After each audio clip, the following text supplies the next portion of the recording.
بسم اللہ الرحمن الرحیم۔ السلام علیکم ورحمۃ اللہ وبرکاتہ۔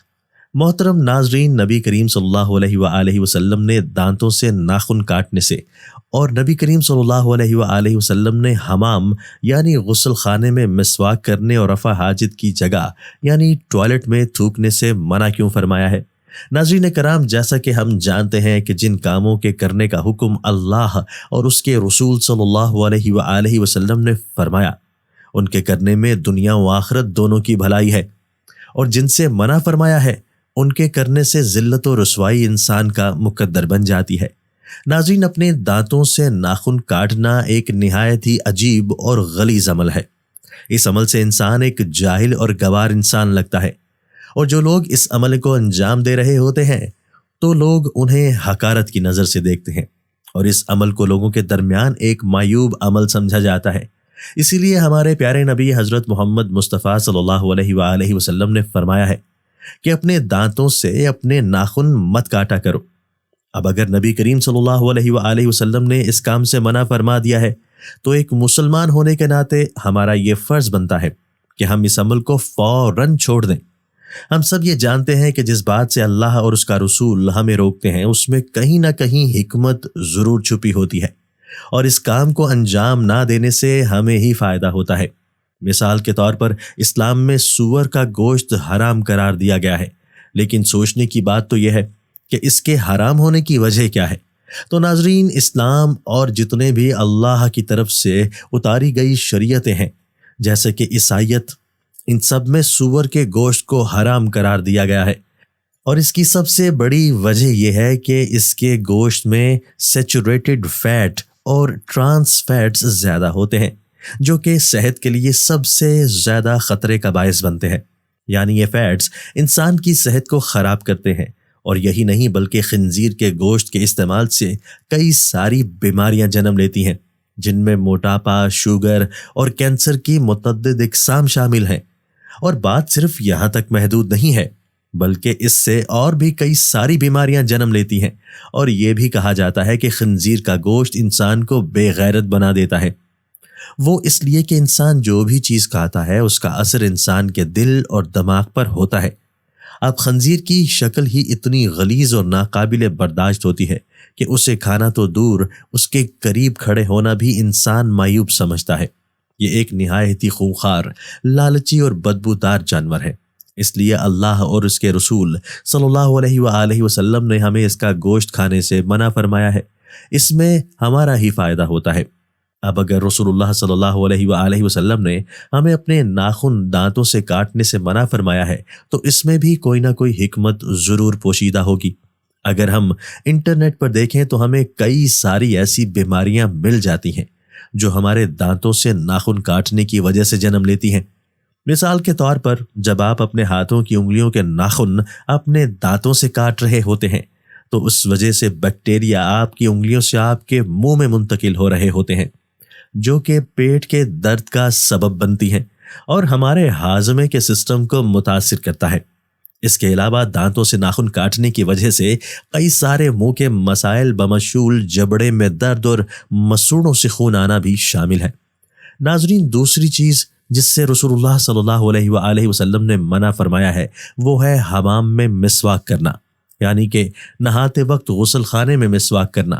ناظرین، ویسے تو مسواک کرنے کے ان گنت فائدے ہیں، جیسے کہ مسواک کرنا سنت بھی ہے جس سے ہمیں اس عمل کو کرنے سے ثواب بھی ملے گا، اور ساتھ ساتھ ہمارے دانت اور ہمارے مسوڑے بھی صحت مند رہتے ہیں، اور ہمارے دانت کئی ساری بیماریوں سے بچے رہتے ہیں۔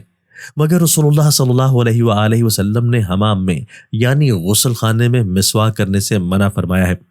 اب جبکہ ہم سب کو اس بات کا علم ہے کہ اللہ اور اس کے رسول صلی اللہ علیہ وآلہ وسلم کے ہر حکم میں کوئی نہ کوئی مصلحت اور حکمت چھپی ہوتی ہے، تو اس عمل سے روکنے کا بھی مقصد یہی ہوگا کہ انسان بیماریوں سے بچا رہے اور صحت مند رہے، کیونکہ نہاتے وقت غسل خانے میں جب آپ مسواک یا برش کرتے ہیں تو اس وقت جو بیکٹیریا اس ہوا میں موجود ہوتے ہیں وہ آپ کے منہ میں داخل ہو جاتے ہیں، جس سے کئی ساری بیماریاں بھی جنم لے سکتی ہیں جو کہ آپ کی صحت اور آپ کے دانتوں کو نقصان پہنچا سکتی ہیں۔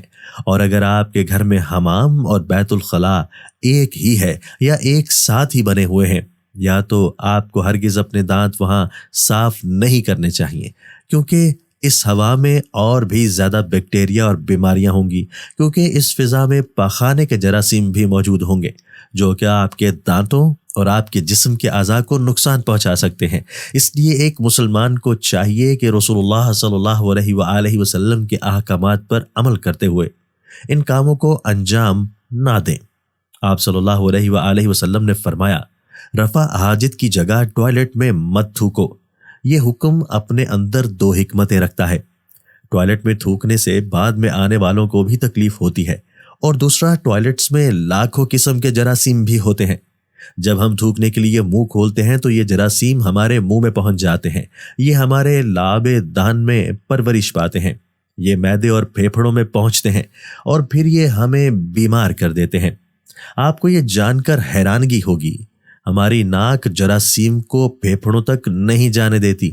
ہمارے ناک سے صرف کیمیکلز جسم میں داخل ہوتے ہیں۔ جراثیم زیادہ تر منہ سے بدن میں اترتے ہیں اور ان کا بڑا سورس ٹوائلٹس ہوتے ہیں۔ چنانچہ آپ ٹوائلٹ میں لمبی لمبی سانس لینے، تھوکنے، گانا گانے، آوازیں دینے اور موبائل فون پر بات کرنے سے پرہیز کریں، آپ کی صحت اچھی رہے گی۔ نبی کریم صلی اللہ علیہ وآلہ وسلم نے فرمایا، فجر اور اشراق، عصر اور مغرب اور عشاء کے دوران سونے سے باز رہا کرو۔ اس فرمان میں بے شمار طبی حکمتیں پوشیدہ ہیں۔ مثلاً آج میڈیکل سائنس نے ڈسکور کیا ہے، کرۂ ارض پر فجر اور اشراق کے دوران آکسیجن کی مقدار سب سے زیادہ ہوتی ہے۔ ہم اگر اس وقت سو جائیں تو ہم اس آکسیجن سے محروم ہو جاتے ہیں اور یوں ہماری طبیعت میں بوجھل پر آ جاتا ہے۔ عصر سے مغرب اور مغرب سے عشاء کے درمیان بھی آکسیجن کم سے کم تر ہوتی چلی جاتی ہے۔ ہم اگر اس وقت بھی سو جائیں تو ہمارا جسم آکسیجن کی کمی کا شکار ہو جاتا ہے اور ہم 10 مہلک بیماریوں میں مبتلا ہو جاتے ہیں۔ دمہ بھی ان 10 بیماریوں میں شامل ہے۔ چنانچہ آپ یہ اوقات جاگ کر گزاریں، آپ پوری زندگی صحت مند رہیں گے۔ آپ صلی اللہ علیہ وآلہ وسلم نے فرمایا، بدبودار اور گندے لوگوں کے ساتھ نہ بیٹھا کرو۔ یہ حکم بھی حکمت سے لبالب ہے۔ بدبو انسان کو ڈپریس کرتی ہے، جبکہ خوشبو ہماری توانائی میں اضافے کا باعث بنتی ہے۔ انسان اگر روزانہ 10 منٹ بدبودار اور گندے لوگوں میں بیٹھنا شروع کر دے تو یہ 20 دنوں میں ڈپریشن کا شکار ہو جائے گا۔ ہمارے رسول صلی اللہ علیہ وآلہ وسلم نے ہمیں شاید اسی لیے بدبودار لوگوں سے پرہیز کا حکم دیا۔